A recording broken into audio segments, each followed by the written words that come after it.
నమస్తే welcome to Sakshi education Andhra Pradesh public service commission నుంచి Andhra Pradesh Sainik welfare సర్వీస్లో జిల్లా సైనిక్ సంక్షేమ అధికారికి సంబంధించిన పోస్టుల భర్తీకి నోటిఫికేషన్ విడుదలైంది.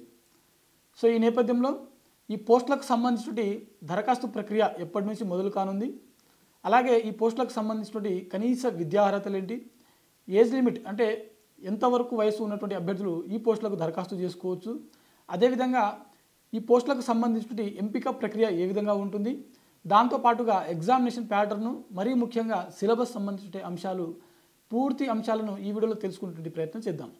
ముందుగా ఈ వీడియోని చూస్తున్నటువంటి ప్రతి ఒక్కరు కూడా ఈ వీడియోని తప్పకుండా లైక్ చేయండి. అలాగే సాక్షి ఎడ్యుకేషన్ని మీరు ఇంకా సబ్స్క్రైబ్ చేసుకోకపోతే ఇప్పుడే సబ్స్క్రైబ్ చేసుకోండి. అయితే ఈ పోస్టులకు సంబంధించిన దరఖాస్తు ప్రక్రియ చూసినట్లయితే అక్టోబర్ 9 నుంచి అక్టోబర్ 29 వరకు, నెక్స్ట్ మంత్ అక్టోబర్ ఏదైతే ఉందో అక్టోబర్ 9 నుంచి 29 వరకు దీనికి సంబంధించిన దరఖాస్తు ప్రక్రియ మనకు అందుబాటులో ఉంటుంది. ఈ దరఖాస్తు లింక్ ఏదైతే ఉందో ఆంధ్రప్రదేశ్ పబ్లిక్ సర్వీస్ కమిషన్ అధికారిక వెబ్సైట్ ఏదైతే ఉందో అందులో మనకు దీనికి సంబంధించిన లింకు అవైలబుల్లో ఉంటుంది.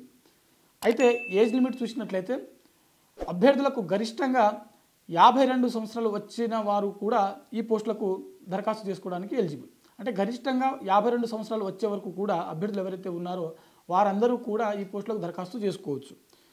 అయితే దీనికి సంబంధించిన ఎంపిక ప్రక్రియ ఏ విధంగా ఉంటుందని అంటే ఇక్కడ అభ్యర్థులకు ఓఎంఆర్ బేస్డ్లో ముందుగా ఎగ్జామ్ అనేది కండక్ట్ చేయడం జరుగుతుంది.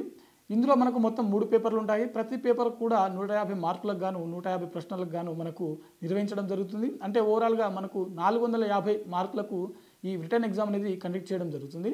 ఆ తర్వాత కంప్యూటర్ నాలెడ్జ్ టెస్ట్ ఏదైతే ఉందో అది మరో 100 మార్కులతోటి 1 అవర్ సమయంలో మనకు నిర్వహించడం జరుగుతుంది.